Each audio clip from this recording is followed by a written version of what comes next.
இந்த வீடியோவை உங்களுக்கு வழங்குவோர் மாலை முரசு செய்திகள் தொலைக்காட்சியின் படிப்போம் ஜெயிப்போம் உயர்கல்வியை தேர்ந்தெடுப்பதில் உள்ள சந்தேகங்களை தீர்க்கும் நிகழ்ச்சி தினமும் மாலை 5 மணிக்கு. வணக்கம். மாலை முரசு செய்திகளை விரிவாக பார்ப்பதற்கு முன் தலைப்புச் செய்திகளை பார்க்கலாம். சட்டப்பேரவையில் நிறைவேற்றப்பட்ட 10 மசோதாக்களை ஆளுநர் RN ரவி நிறுத்தி வைத்தது சட்ட விரோதம். தமிழக அரசு தொடர்ந்த வழக்கில் உச்சநீதிமன்றம் அதிரடி தீர்ப்பு.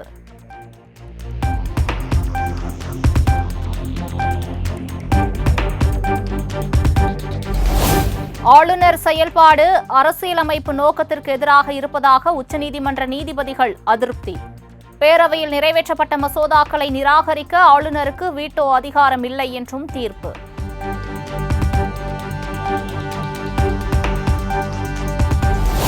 ஆளுநர் விவகாரத்தில் உச்சநீதிமன்றம் வரலாற்று சிறப்புமிக்க தீர்ப்பை வழங்கியது தமிழக அரசுக்கு கிடைத்த வெற்றி. உச்சநீதிமன்ற தீர்ப்பு தமிழகம் மட்டுமன்றி அனைத்து மாநிலங்களுக்கும் கிடைத்த மாபெரும் வெற்றி என்று முதலமைச்சர் மு.க. ஸ்டாலின் வரவேற்பு. தமிழ்நாடு அரசின் வாதத்தில் இருந்த நியாயத்தை ஏற்று மாண்புமிகு ஆளுநர் அவர்கள் நிறுத்தி வைத்திருந்தது சட்டவிரோதமானது என்றும் அந்த சட்ட முன்வடிவுகளுக்கும் ஆளுநர் அவர்கள் ஒப்புதல் அளிக்கப்பட்டதாக கருதப்பட வேண்டும் என்றும் தெரிவித்து வரலாற்று சிறப்புமிக்க தீர்ப்பினை இன்றைக்கு மாண்புமை உச்சநீதிமன்றம் வழங்கியுள்ளது.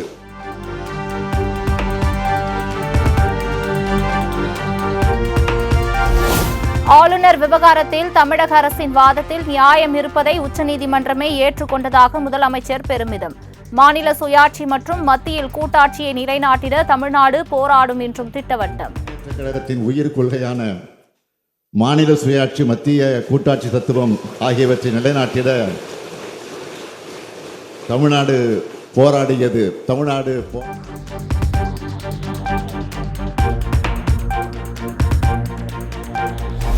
உச்சநீதிமன்றத்தின் தீர்ப்பை அனைத்து மாநில ஆளுநர்களும் கடைபிடிக்க வேண்டும். RN ரவி நிறுத்தி வைத்திருந்த அனைத்து மசோதாக்களுக்கும் உச்சநீதிமன்றம் ஒப்புதல் வழங்கி உள்ளதாகவும் தமிழக அரசின் வழக்கறிஞர் ராகேஷ் திவேதி பேட்டி. The court has also said that the action of the governor of Tamil Nadu was not bona fide.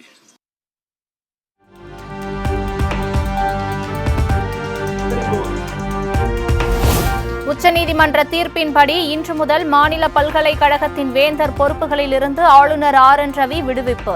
10 மசோதாக்களும் இன்றே நடைமுறைக்கு வரும் என வழக்கறிஞர் வில்சன் பேட்டி. கவர்னர் சான்சலரா இருக்கிற அந்த யூனிவர்சிட்டியில அவரை ரிமூவ் பண்றதுக்காக தான் இது ஏற்றப்பட்டது. இந்த பில்ஸ் இனி தீர்ப்பின் பிரகாரம் governor deem to have granted assent அப்படின்னு சொல்லி உச்சநீதிமன்றமே ஒரு தீர்ப்பு கொடுத்ததால் இன்றிலிருந்து அவர் அந்த பதவியிலிருந்து விடுவிக்கப்பட்டுள்ளார்.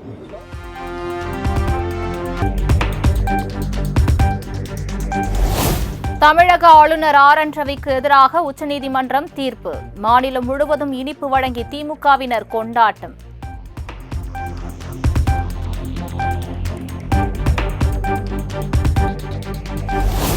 தமிழ்நாடு ஆளுநர் RN ரவி விரைவில் மாற்றப்படுகிறாரா? மத்திய உள்துறை அமைச்சகம் ஆலோசனை நடத்தி வருவதாக தகவல்.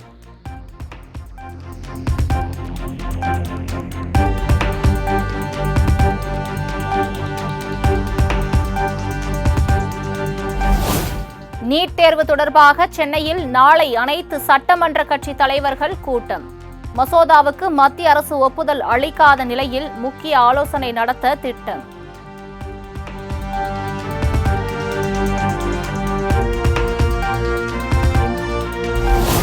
நீட் தேர்வு தொடர்பான சட்டமன்ற கட்சி தலைவர்கள் கூட்டத்தில் அதிமுக புறக்கணிப்பதாக எடப்பாடி பழனிசாமி அறிவிப்பு. திமுக அரசு நடத்தவுள்ள சட்டமன்ற கட்சி தலைவர்கள் கூட்டம் நாடகம் எனவும் விமர்சனம்.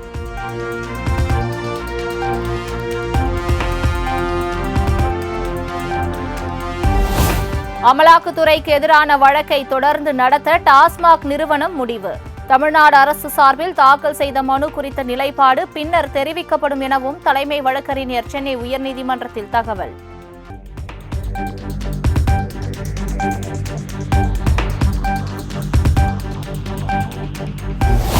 டாஸ்மாக் தொடர்பான வழக்கை திரும்ப பெற தமிழ்நாடு அரசுக்கு உச்சநீதிமன்றம் அனுமதி. டாஸ்மாக் வழக்கில் உயர்நீதிமன்றம் முதலில் முடிவு செய்யட்டும் என தலைமை நீதிபதி சஞ்சீவ் கண்ணா அமர்வு.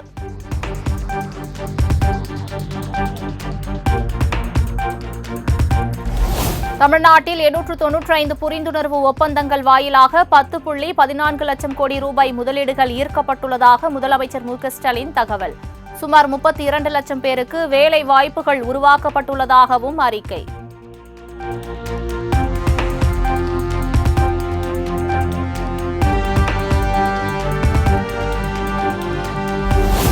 உச்சநீதிமன்ற தீர்ப்பின் மூலம் இதுவரை எந்த முதலமைச்சரும் பெறாத இடத்தை பெற்றுள்ளார் முதலமைச்சர் மு.க.ஸ்டாலின். நல்ல உடல் நலத்துடன் முதலமைச்சர் நீண்ட நாட்கள் வாழ வேண்டும் என சட்டப்பேரவையில் தழுதழுக்க வாழ்த்தினார் அமைச்சர் துரைமுருகன்.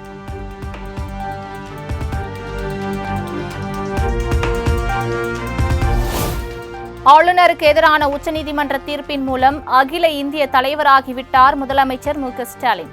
தமிழ்நாட்டை தலை நிமிர செய்துவிட்டதாகவும் சட்டப்பேரவையில் அமைச்சர் ரகுபதி நெகிழ்ச்சி.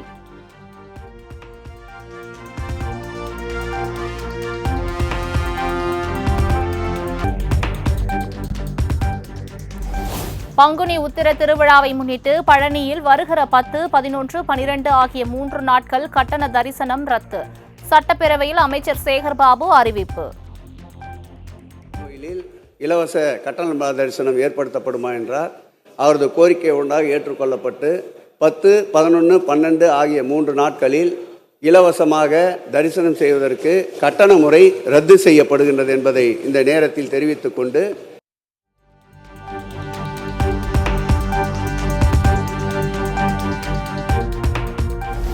சட்டப்பேரவையில் பேச அனுமதி வழங்காமல் வெளியே அனுப்பிவிட்டு அதிமுகவினர் குறித்து விமர்சிக்கிறார் முதலமைச்சர் மு.க.ஸ்டாலின். காவி உடையில் வராமல் கருப்பு சட்டையில் வந்திருப்பதாக முதலமைச்சர் குறிப்பிட்டதை சுட்டிக்காட்டி எதிர்க்கட்சித் தலைவர் எடப்பாடி பழனிசாமி விமர்சனம். எதிர்க்கட்சியாக இருக்கக்கூடிய அதிமுகவினர் இன்று கருப்பு சட்டையோடு வந்திருக்கிறார்கள். கருப்பு சட்டை போட்டு வந்ததற்காக நான் என்னுடைய மகிழ்ச்சியை தெரிவித்துக் கொள்கிறேன். நல்ல வேளை காவி உடை வராமல் கருப்பு சட்டை வந்ததற்காக என்னுடைய அளவு கடந்த மகிழ்ச்சியை தெரிவித்துக் கொள்கிறேன்.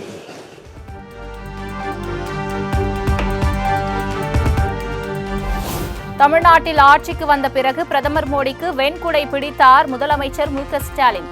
எதிர்க்கட்சித் தலைவர் எடப்பாடி பழனிசாமி குற்றச்சாட்டு. நாட்டுடைய பிரதமர் வந்தபோது கருப்பு பலூன் விட்டீங்க. ஆளுங்கட்சி வந்த பிறகு அதே பிரதமருக்கு வெண்குடை பிடித்தீர்கள்.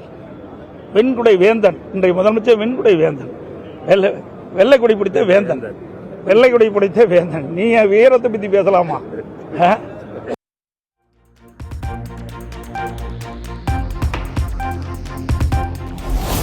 நடிகர் சிவாஜி கணேசனின் அன்னை இல்லத்தில் தனக்கு எந்த உரிமையும் இல்லை. ராம்குமார் தரப்பில் சென்னை உயர்நீதிமன்றத்தில் பிரமாண பத்திரம் தாக்கல்.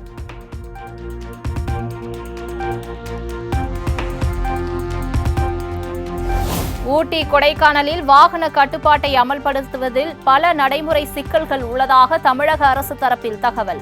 உரிய தரவுகளோடு மனுவாக தாக்கல் செய்ய சென்னை உயர்நீதிமன்றம் உத்தரவு.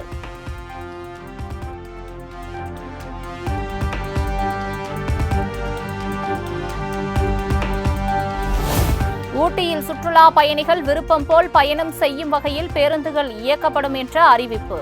முதல்வரின் அறிவிப்புக்கு சென்னை உயர்நீதிமன்றம் பாராட்டு.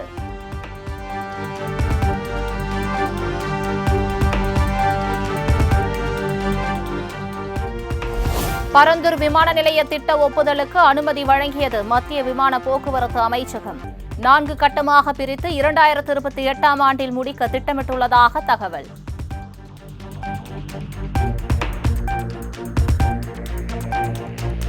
தனக்கு எதிராக கொடுக்கப்பட்ட புகாரில் ஆதாரங்களை நீதிமன்றத்திலிருந்து பெற்றுக்கொண்டார் சீமான். ஏப்ரல் 29ஆம் தேதிக்கு வழக்கை ஒத்திவைத்து திருச்சி நீதிமன்றம் உத்தரவு.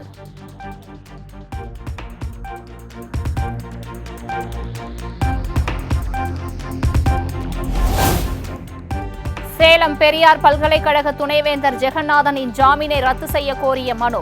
ஏப்ரல் 21ஆம் தேதிக்குள் காவல்துறை மனுவுக்கு பதில் அளிக்க துணைவேந்தர் தரப்புக்கு சென்னை உயர்நீதிமன்றம் உத்தரவு.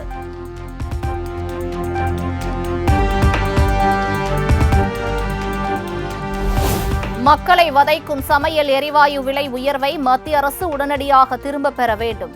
சிலிண்டர் விலை உயர்வு என்பது சாமானிய மக்கள் மீதான நேரடி தாக்குதல் என்றும் தமிழக வெற்றிக் கழக தலைவர் விஜய் விமர்சனம்.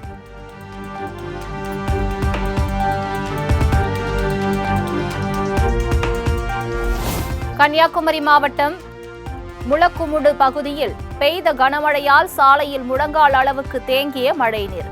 காணாமல் போன மழைநீர் ஓடையை கண்டுபிடித்து தரக்கோரி ஊராட்சி அலுவலகத்தை முற்றுகையிட்டு மக்கள் போராட்டம்.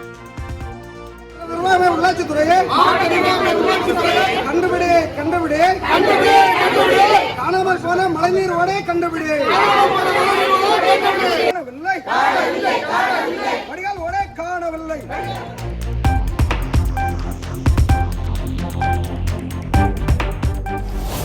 திருவாரூர் மாவட்டம் திருத்துறைப்பூண்டி அருகே அரசு பள்ளி மேற்கூரையின் காரை பெயர்ந்து விழுந்து விபத்து.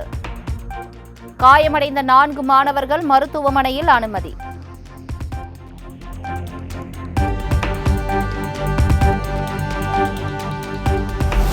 தருமபுரியில் யானையை வேட்டையாடியதாக விசாரணைக்கு அழைத்து செல்லப்பட்ட நபர் மர்ம மரணம்.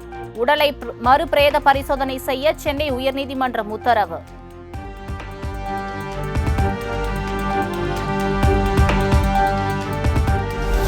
கோவை துடியலூரில் பூட்டியிருந்த வீட்டில் 2 சடலமாக மீட்கப்பட்டதால் மக்கள் அதிர்ச்சி. கேரளாவை சேர்ந்த 2 உடல்களையும் கைப்பற்றி போலீசார் விசாரணை.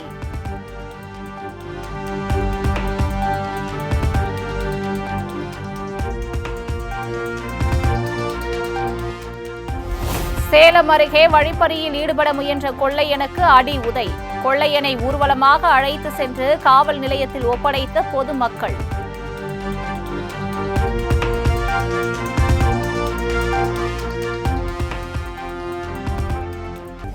ராமநாதபுரத்தில் ரயில் மறியல் போராட்டத்தில் ஈடுபட முயன்ற 500க்கும் மேற்பட்ட விவசாயிகள் கைது. பருவம் தவறி பெய்த மழையால் பாதிக்கப்பட்ட பயிர்களுக்கு உரிய நிவாரணம், இழப்பீடு வழங்க கோரிக்கை.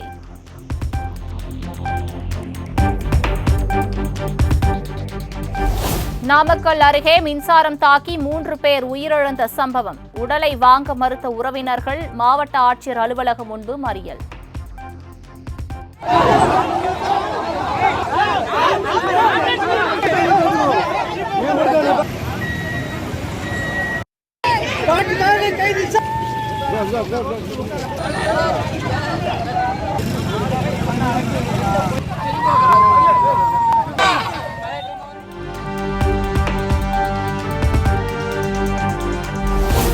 வால்பாறை ரொட்டிக்கடை பகுதியில் வீட்டருகே ஆக்ரோஷத்துடன் பாய்ந்து சென்ற சிறுத்தையால் பொதுமக்கள் அச்சம். குடியிருப்பு பகுதியில் சிறுத்தை நுழைவதை தடுக்க உரிய நடவடிக்கை எடுக்க வேண்டும் என வனத்துறைக்கு மக்கள் கோரிக்கை.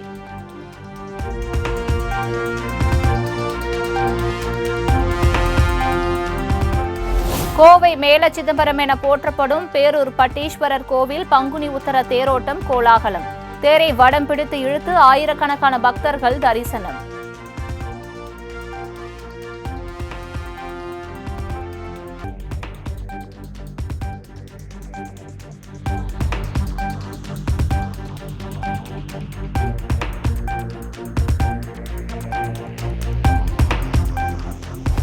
தமிழகத்தில் அடுத்த 3 நாட்களுக்கு வெப்பநிலை 2-3 டிகிரி செல்சியஸ் வரை அதிகரிக்க வாய்ப்பு. தமிழகம், புதுச்சேரி, காரைக்காலில் அடுத்த 4 நாட்களுக்கு இடி மின்னலுடன் கூடிய மிதமான மழை பெய்யும் என்றும் வானிலை ஆய்வு மையம் தகவல்.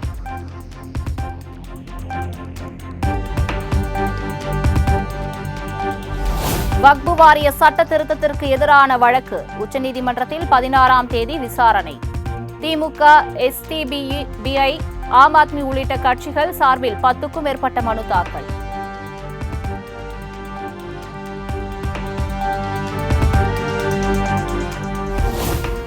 மத்திய அரசின் முத்ரா திட்ட பயனாளிகளுடன் பிரதமர் நரேந்திர மோடி சந்திப்பு. சிறு குறு தொழில்கள் மூலம் பெற்ற பலன்கள் மற்றும் வாழ்வில் ஏற்பட்ட மாற்றங்கள் குறித்து உற்சாக கலந்துரையாடல்.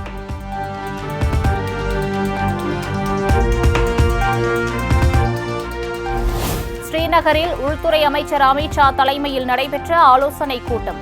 மாநிலத்தின் வளர்ச்சி குறித்த ஆய்வின் போது முதலமைச்சர் உமர் அப்துல்லா, துணைநிலை ஆளுநர் மனோஜ் சின்ஹா உள்ளிட்டோர் பங்கேற்பு.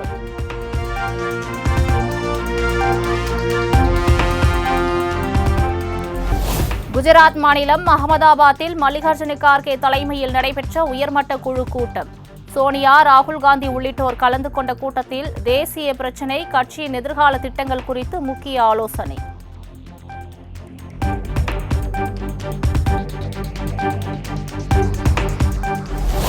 நாட்டில் நிலவும் அடிப்படை பிரச்சினைகளில் இருந்து மக்களை திசை திருப்ப பிரித்தாளும் சூழ்ச்சியில் மத்திய அரசு ஈடுபட்டுள்ளதாக கார்கே குற்றச்சாட்டு.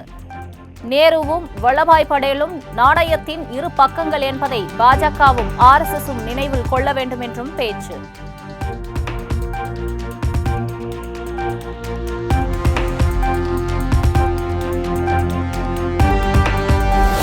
வக்பு மசோதாவுக்கு எதிர்ப்பு தெரிவித்து ஜம்மு காஷ்மீர் சட்டப்பேரவையில் அமளியில் ஈடுபட்ட தேசிய மாநாட்டு கட்சி உறுப்பினர்கள். பாஜகவினர் எதிர்ப்பு தெரிவித்ததால் மசோதா நகல்களை கிழித்தெறிந்து போராட்டம்.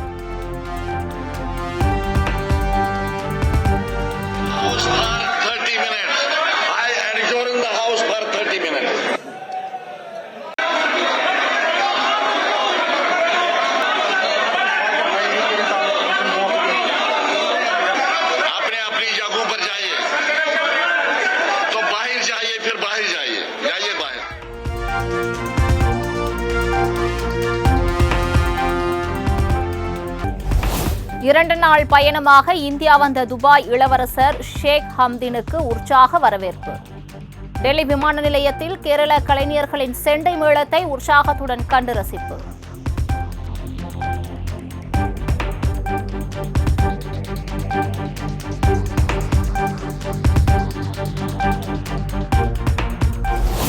ஆந்திராவில் பலக்னாமா எக்ஸ்பிரஸ் ரயிலில் பெட்டிகளை இணைக்கும் கப்ளிங் உடைந்து விபத்து. 2 பெட்டிகள் தனியாக ஓடியதால் பயணிகள் அதிர்ச்சி.